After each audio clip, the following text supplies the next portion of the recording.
Surah An-Naml, verses 1 to 44.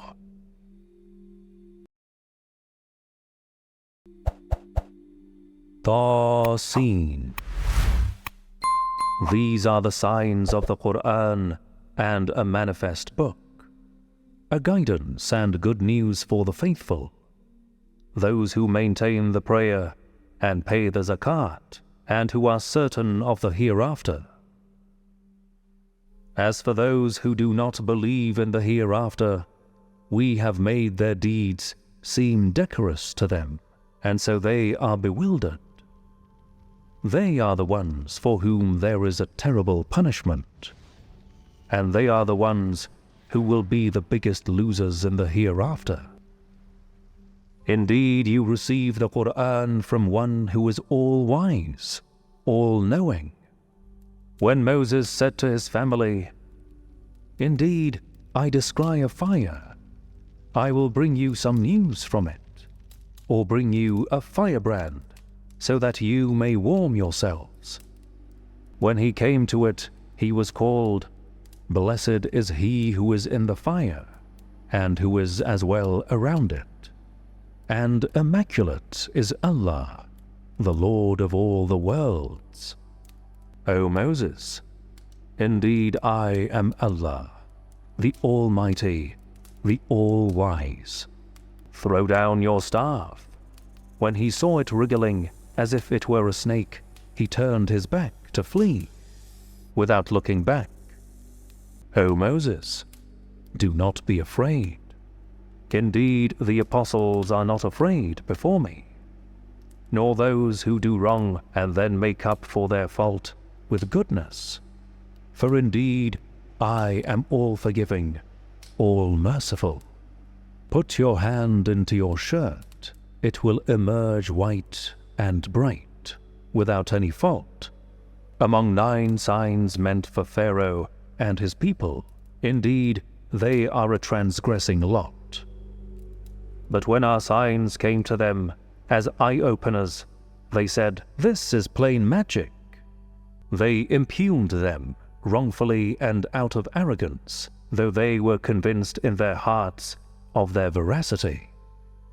So observe how the fate of the agents of corruption was. Certainly, we gave knowledge to David and Solomon, and they said, 'All praise belongs to Allah, who granted us an advantage over many of his faithful servants.' Solomon inherited from David, and he said, 'O people, we have been taught the speech of the birds, and we have been given out of everything. Indeed, this is a manifest advantage.'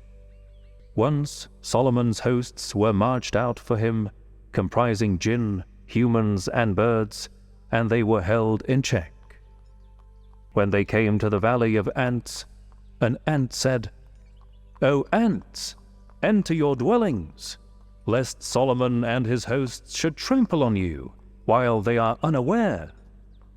Whereat he smiled, amused at its words, and he said, 'My Lord, inspire me to give thanks for your blessing with which you have blessed me and my parents, and that I may do righteous deeds which please you, and admit me by your mercy among your righteous servants.' One day he reviewed the birds, and said, 'Why do I not see the hoopoe? Or is he absent? I will punish him with a severe punishment, or I will behead him, unless he brings me a credible excuse.' He did not stay for long before it turned up, and said, 'I have alighted on something which you have not alighted on, and I have brought you from the land of Sheba a definite report. I found a woman ruling over them, and she has been given everything, and she has a great throne. I found her and her people prostrating to the sun instead of Allah, and Satan has made their deeds seem decorous to them. Thus he has barred them from the way of Allah, so they are not guided, so that they do not prostrate themselves to Allah, who brings forth the hidden in the heavens and the earth, and He knows whatever you hide and whatever you disclose. Allah, there is no God except Him, is the Lord of the great throne. He said, we shall see whether you are truthful or if you are one of the liars. Take this letter of mine and deliver it to them. Then draw away from them and observe what response they return. She said, O members of the elite, indeed a noble letter has been delivered to me. It is from Solomon, and it begins in the name of Allah, the All-Beneficent, the All-Merciful. It states, do not defy me, and come to me in submission. She said, O members of the elite, give me your opinion concerning my matter. I do not decide any matter until you are present. They said, we are powerful and possess a great might, but it is up to you to command. So consider what orders you will give. She said, indeed, when kings enter a town, they devastate it, and make the mightiest of its people the weakest. That is how they act. I will send them a gift, and see what the envoys bring back.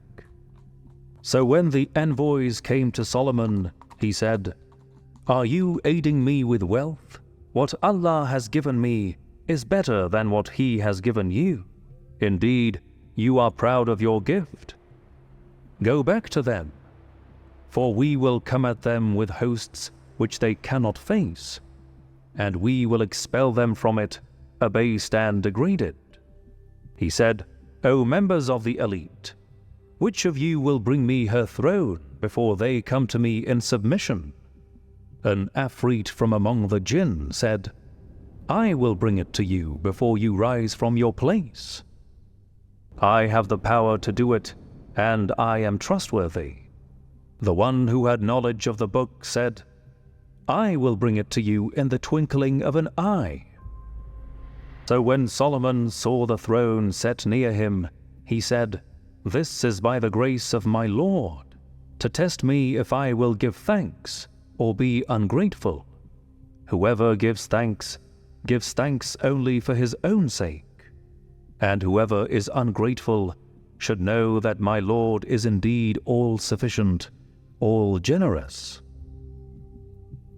Solomon said, disguise her throne for her, so that we may see whether she is discerning or if she is one of the undiscerning ones. So when she came, it was said to her, is your throne like this one? She said, it seems to be the same, and we were informed before it, and we had submitted. She had been barred from the way of Allah by what she used to worship besides Allah, for she belonged to a faithless people. It was said to her, enter the palace. So when she saw it, she supposed it to be a pool of water, and she bared her shanks. Solomon said, it is a palace paved with crystal. She said, my Lord, indeed I have wronged myself, and I submit with Solomon to Allah, the Lord of all the worlds.